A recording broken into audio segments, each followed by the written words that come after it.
So this will show my age. So I was back in the plastic mask days. Oh So yeah. the Gremlins was that movie had just come out. So that was one costume. I remember it was hot and sweaty. You're just running around trying to take everyone's candy. But hey, you've probably seen those pictures from the '80s. Yeah, that was my costume. So we're here talking about digital innovation. Hello and welcome to On the Grid, Zpryme's podcast about important issues regarding energy, cities, and much more. I'm your host, Jason Rodriguez, Zpryme's CEO and co-founder.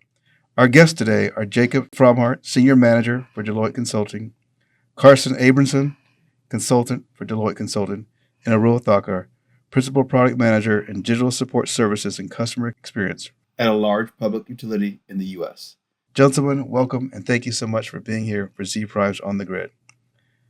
So first off, let's just start with learning a little bit more about each of you here. So Jacob, why don't you first tell us a little bit about yourself? Yeah, absolutely. And thanks for having us. So Jacob Fromhart, Deloitte Digital Senior Manager. I've been with Deloitte for 12, 13 years. And the last 6, 7's been focused specifically with power and utilities, and specifically digital product and experience within the utility space. Excellent. Arul? Yeah, Arul Thakkar, manager of product for Start Stop Move product line. Been managing products and working on voice of the customer related data. Carson. Yeah, I'm Carson. As you said, I'm a consultant at Deloitte Digital. And similar to Jacob, I've spent the past 3 years focused on power, utility, and renewables, specifically within the digital space. Well, great. So we're here in Chicago. Halloween's coming up. So I got to ask each of you, do you remember your first Halloween costume? Oh wow, that's a great question. Probably something with the Pittsburgh Steelers. I was a big Cordell Stewart fan back in the day, so I think that's one that I remember from way back in the day. Ninja. Don't ask me why. I just like ninjas back then. I don't remember wearing this costume, but I know that I've seen pictures of myself as a baby in a little like fluffy pumpkin costume. So that was probably me when I was my cutest. Oh, that's awesome. So this will show my age. So I was back in the plastic mask days. Oh So yeah. the Gremlins was that movie had just come out. So that was one costume. I remember it was hot and sweaty. You're just running around trying to take everyone's candy. But hey, you've probably seen those pictures from the '80s. Yeah, that was my costume. So we're here talking about digital innovation for customer and industrial utilities. We've got an excellent group here today, and we're going to dive in and learn how a large Midwest utility really used digital innovation to increase customer satisfaction, enhance sustainability, and reduce operation costs. So Arul, I'd probably start with you because this is a pretty big undertaking here. But part of this also comes like how does a concept in bringing these types of new technologies into commercial and industrial customers, how does that go from concept to launch? Great question. So there are a few steps between conceptual to actual production. And a big part of that is first is understanding our customer needs, and how will this impact their lives. We do various processes around understanding what the customer need is, working on a business case to justify that this is something we really want to invest in, and ensuring that we have outcomes related to what it is that we want to achieve for our customers. Once we have that, we make sure we share that information and data with our organization, various stakeholders involved, make the justification, but more importantly, focus on the outcomes we want to achieve for any customer base, in this case, large commercial customers, and go from there. It's a long process. There's various approval aspects to this. But in general, that's what it takes. Very important for us to have a business case and justification of why we're doing that particular product. And maybe a question for all the group to chime in here because you've all been working on these innovation tools. Like what's driving this? What do you see as the drivers here of driving these both from a role maybe from your perspective, but the customers you work with? What are you guys seeing this? And Jacob, maybe you want to take the first stab at that. Yeah, absolutely. And the utility space for decades has been focused on the residential side primarily, which as they should, right? And as of the last 3-4 years, I think there's been this realization that the C&I customer, a large revenue generator, is extremely important, and their personalized experience is very important as well. And they need to have the similar tools, experiences, ability to resolve pain points that the residential side does. So I think that realization of, we don't want to leave this segment behind is really driving a lot of this. Yeah, I would agree with what Jacob said. I think it's also important that we are very advanced in the residential aspect of customers, where they can technically self-serve and do any transactions with us. Right? We want to make sure that, as Jacob mentioned, is our commercial customers could do the same. But also, there's a big focus on the future of energy when it comes to clean energy, and this customer base is a key contribution to that aspect that we have, from reduction in carbon emissions towards implementation of DER, distributed energy resources, to contribute towards the environment. So, hence, it's very important for us to focus on this customer base to achieve that clean energy goal that we have. I think part of it as well is the changing relationship between utilities and their customers. So as utilities seek more customer trust and better ease of use of all of their tools, that they want to accommodate all of their customers. And as Jacob said, there's very robust tools for residential customers.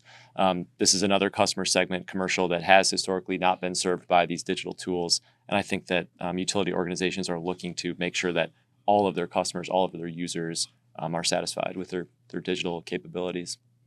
That's great points. It reminds me of all these conversations of now customers are becoming partners. You have to partner with your different customer bases, that there's residential on the solar program or CNI, to whether it's reduced peak, increased sustainability goals here, but also if you could drill down maybe a little, Carson, like, can you tell us a little bit about the tools? Like what makes them so unique? What are some of the features built within those products that you guys have been working on?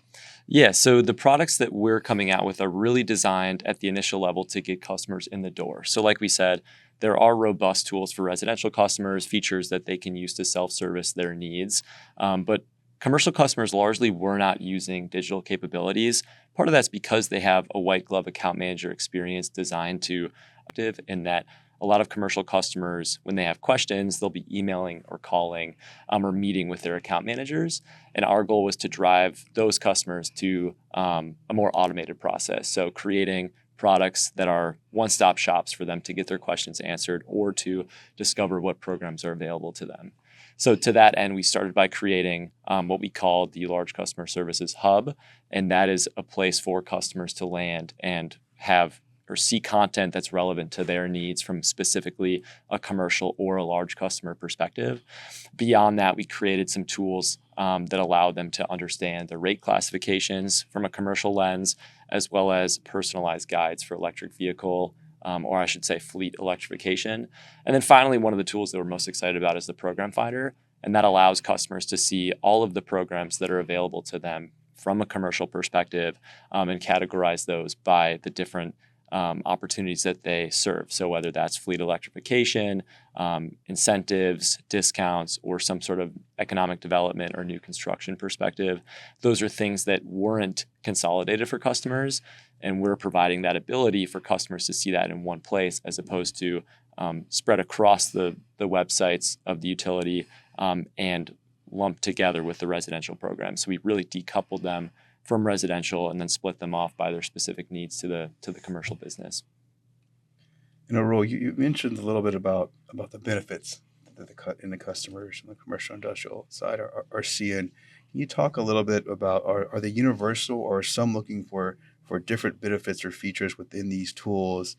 And then the other part of that, the second part of that question is, how difficult has it been, or maybe not, maybe it hasn't been difficult in terms of creating that education for them and let them know that these tools are available?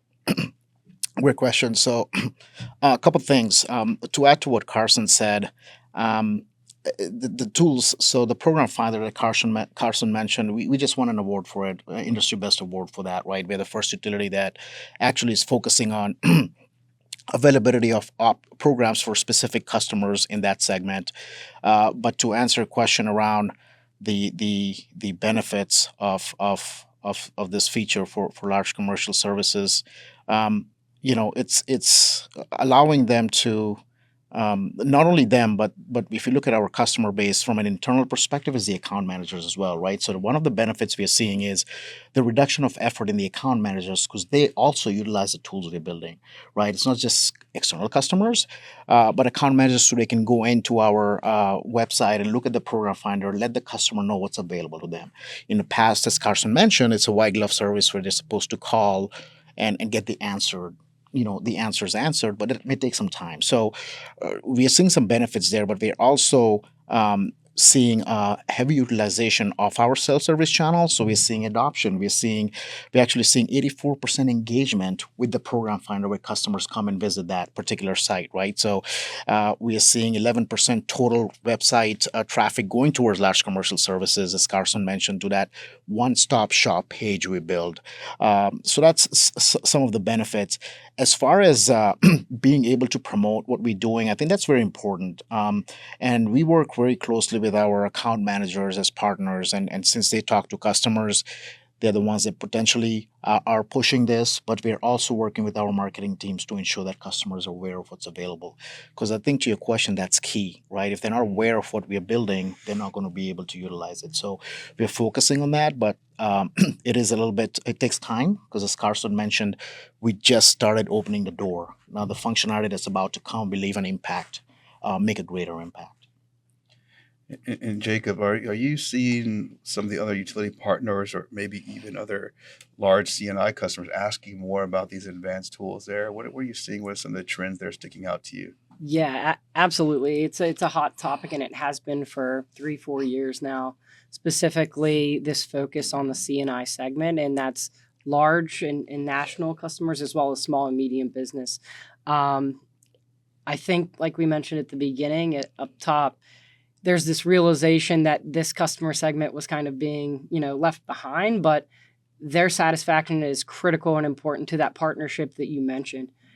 Utilities want to be partners with the large commercial, all in the small businesses in their communities.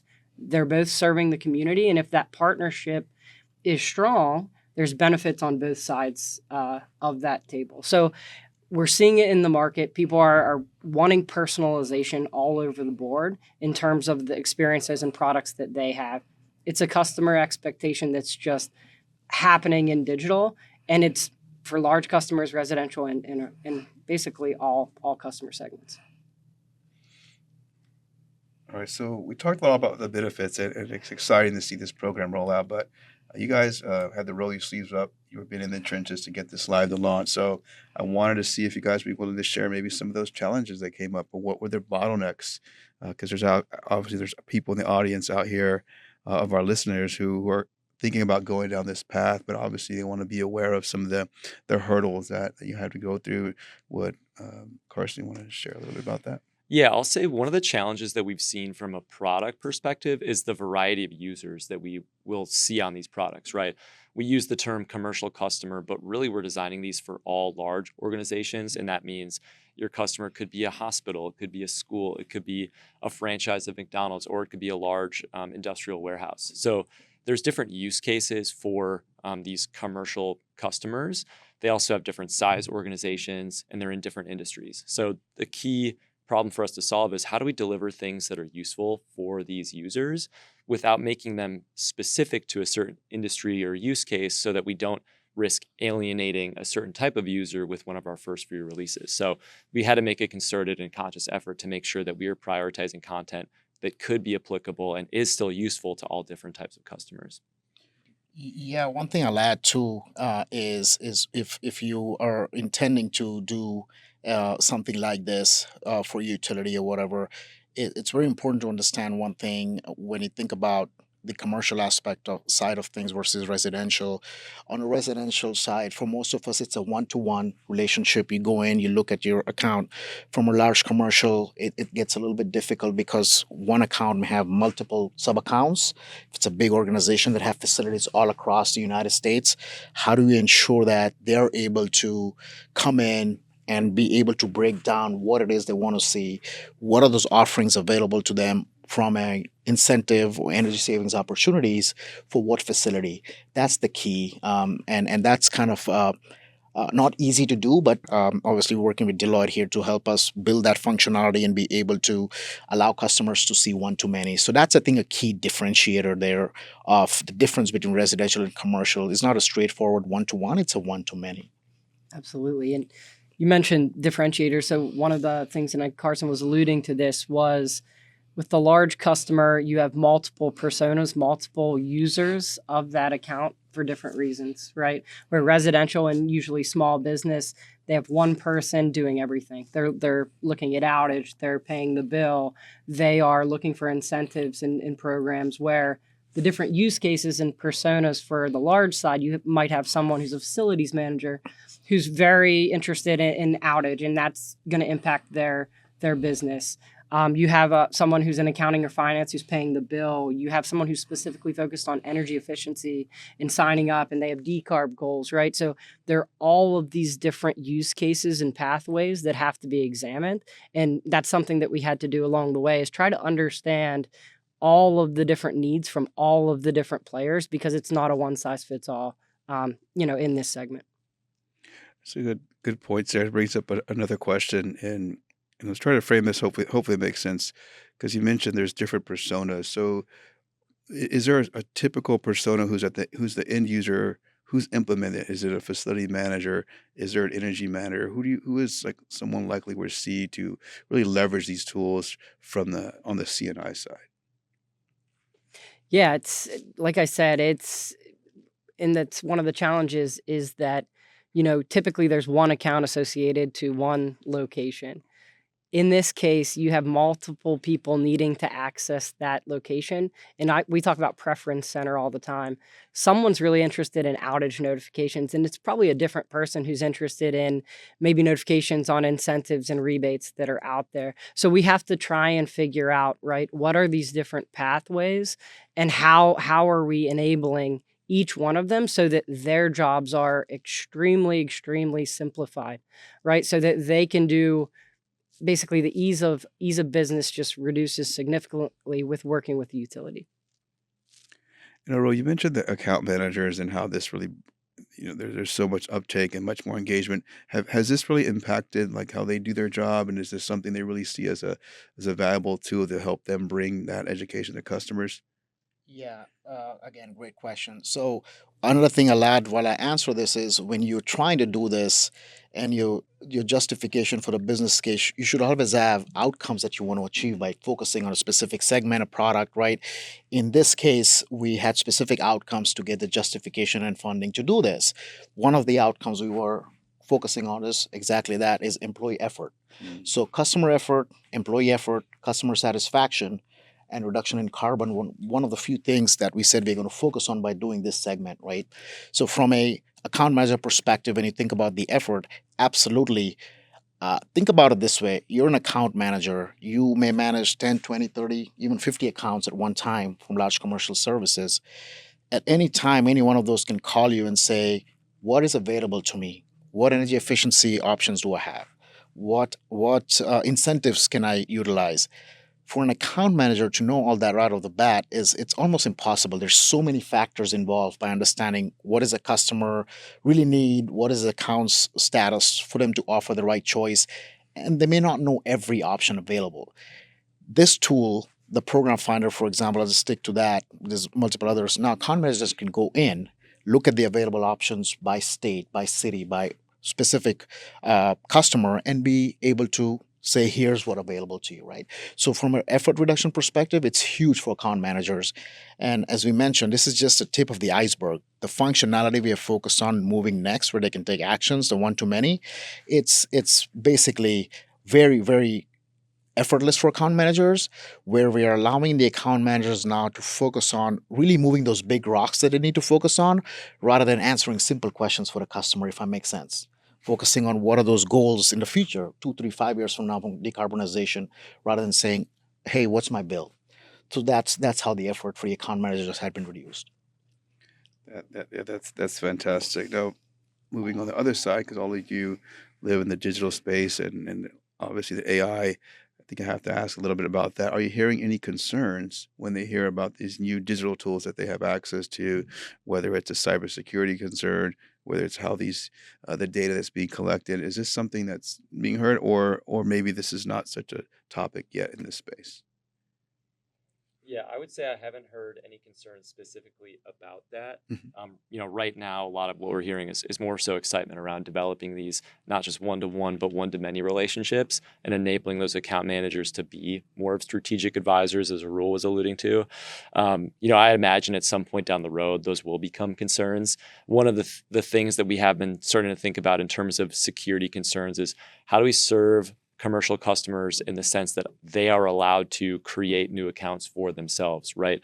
If you have 100 accounts and you want to add a 101st account to your customer segment or your customer ID, how do you do so in a secure manner? And that's something that we're beginning to explore is how do we allow customers to self-serve in that aspect, because that is a big part of automating the user journey. One thing I'll add too. So our experiences are kind of, there's two sided to experience. There's what we call an unauthenticated, where customers can just browse and actually still see the offerings. The Carson point, we do have a very stringent, strict authentication way for authenticating our customers, which follows all the security that we need to do from our cybersecurity teams. So in that case, when they do sign up for an account and they're authenticated, we follow all the security protocols and have a very robust team focusing on our security to ensure that we are offering the right things and we're not sacrificing the customer private information. Now, on the small business side, I know we mentioned like large customers, but is this something eventually like smaller businesses will be able to have access to? Yeah, absolutely. And right now we're focused on large and national, but I guess the downstream impacts are small, medium businesses can actually utilize the tools as well. So they a lot of the same programs, a lot of the same incentives on a different scale, obviously, they can have access to. So it is really a commercial hub where they can go and explore as well. They can look at the benefits. So they are seeing the benefits that we're providing for the large customer. And I do think that there will be a focus on small, medium business and being personalized with them as well, because, we talked about the difference between residential and large. There's also very specific use cases for small, medium business as well. So that will be something that, I do believe we focus on in the future. Excellent. So I wanted to maybe drill down a little bit more on this. How do you engage the customers, help them engage with utility? Because it seems to be a really big piece of that there. And Carson, maybe you can share about how some of the tools are really enabling customer engagement with the utility. Yeah, so I think just by driving the customers towards these new and exciting tools, that's going to increase their trust and increase their satisfaction with the utility. Right now, they are engaging maybe a more personal level with the account managers, but hopefully by creating these self-service options, they can engage at a strategic level with their account managers, which will add another layer to that increase in customer satisfaction, and hopefully a decrease in customer effort, as well as a decrease in account manager effort.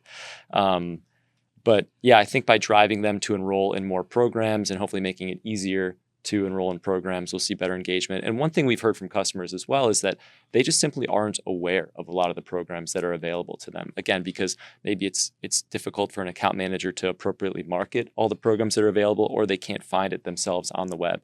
So I think by building awareness of the tools and of these programs that are already available to them, that they're going to continue to engage more with utility. Great. So one thing that comes out to me, and this is more of a question, like how this partnership between Deloitte and your team, Arul, it's got this spirit of innovation and collaboration. Like what's the genesis of that there? Like how do you continue to keep your team? Because when you innovate invites failure, right? And that's risky for the business we're in. So how have you prepared your team to be, embrace these new ideas when someone comes along? Like this may help a customer, but we've never done this before. That's challenging unless you have a culture of good partners and also your teams are ready to innovate. Yeah, great question. So a couple of things. You said something about failure, right? I mean, this is my opinion. I think failure is your biggest coach in life. You learn a lot from failures. You should actually celebrate failures, right? Like, you learn from success, but you're already successful, right? So failures is for us, it's a good thing. I think it has a bad connotation, but it shouldn't be, right? It shows you what not to do. And as part of that, we heavily focus on the voice of the customer. So we have tools that we utilize to say what customers really want, what do they need, how do I service their needs, right? That's the focus. Not just build stuff to build stuff for customers, but is it going to be utilized in what they need? So, in order to be successful, it's important. Two things is obviously focus on the customer needs and wants, and how you can serve and make that experience for them, but then also work with a team that really understands your goal and the vision.